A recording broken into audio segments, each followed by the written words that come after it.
शुरू करें।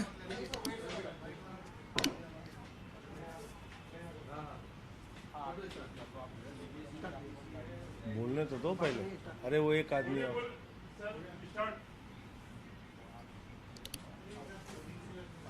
सभी पत्रकार बंधुओं को नमस्कार।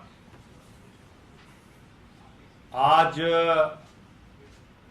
देश के माननीय सर्वोच्च न्यायालय ने जो फैसला दिया है, ये फैसला दिल्ली के 2 करोड़ लोगों की जीत है।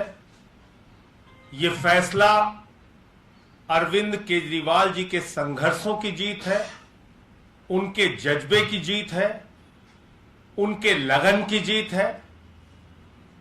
और जो धुन अरविंद केजरीवाल जी के मन में थी, जो लगन थी, जो इच्छा शक्ति थी कि नहीं, हमें दिल्ली के 2 करोड़ लोगों के लिए वो सब कुछ करके दिखाना है जो सपना हमने देखा है, जो सपना आम आदमी पार्टी ने देखा है। लड़ाई कोई व्यक्तिगत नहीं थी।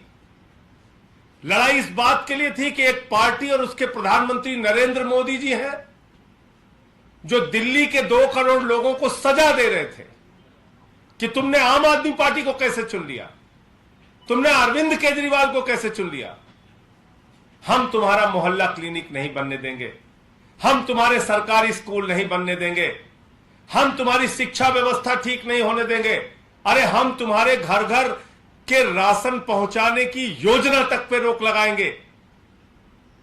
ये जो एक दुर्भावनापूर्ण राजनीति थी, आज माननीय सर्वोच्च न्यायालय के फैसले ने प्रधानमंत्री नरेंद्र मोदी के उस दुर्भावनापूर्ण राजनीति के ऊपर विराम लगाने का काम किया है।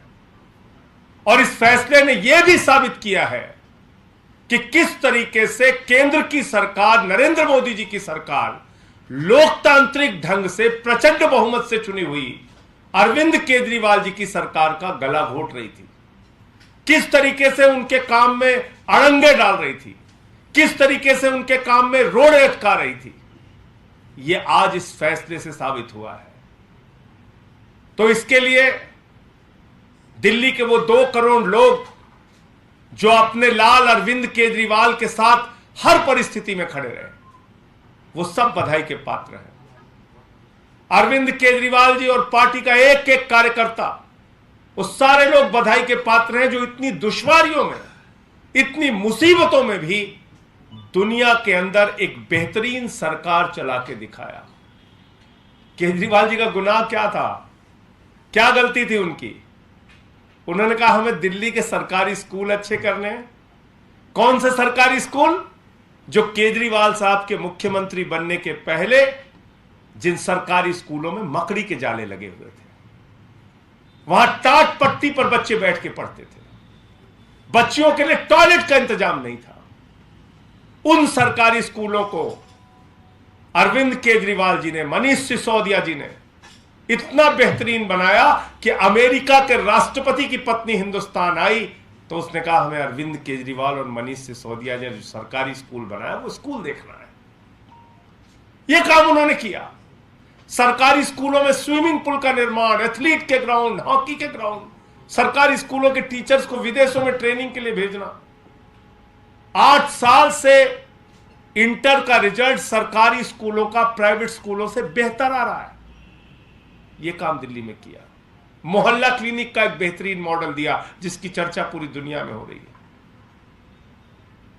डोर टू डोर राशन की स्कीम लागू करना चाहते थे, नहीं होने दिया।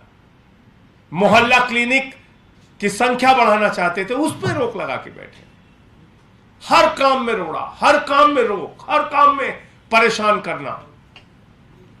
लेकिन जो कहा जाता है कि सत्य परेशान हो सकता है, पराजित नहीं हो सकता, वो बात आज सब सच साबित हुई।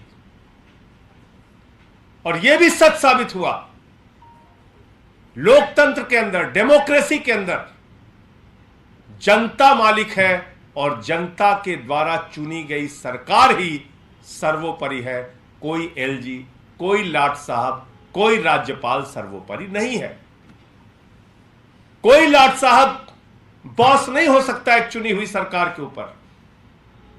लेकिन एक अजीब खेल खेलते थे मोदी जी।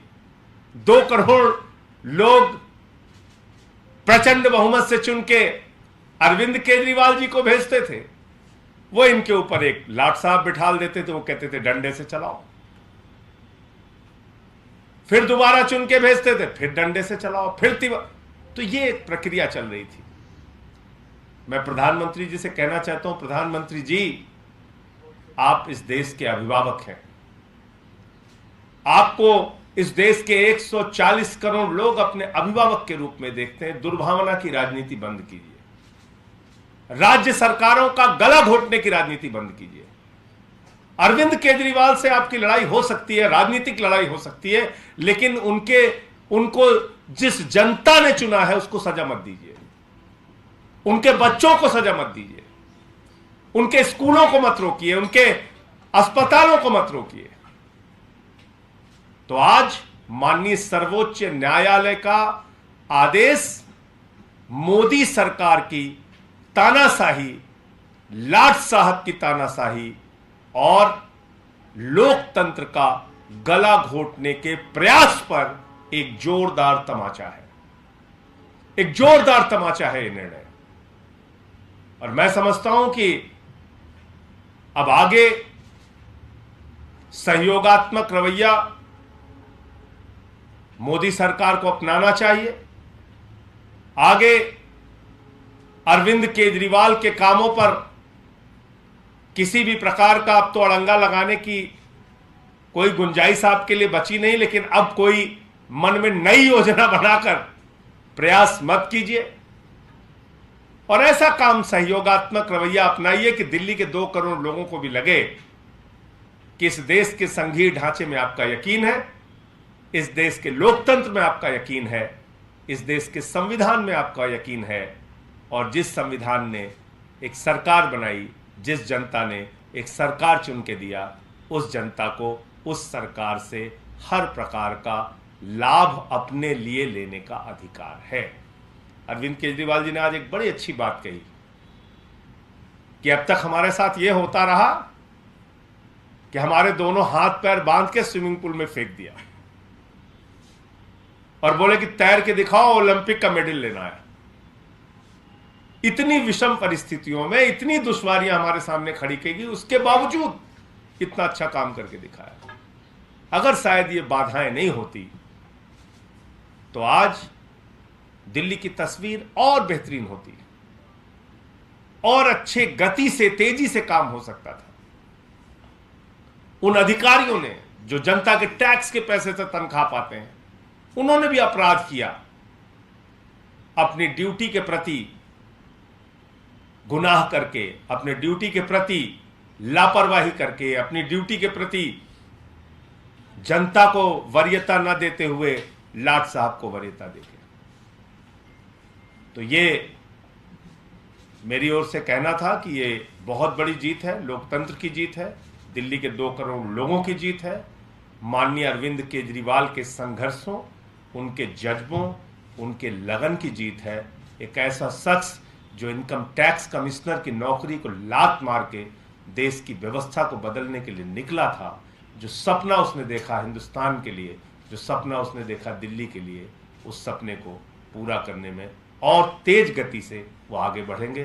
सर्वोच्च न्यायालय का फैसला हम सब के लिए स्वागत योग्य है। आपका कोई प्रश्न हो आप पूछ सकते हैं। Thank you.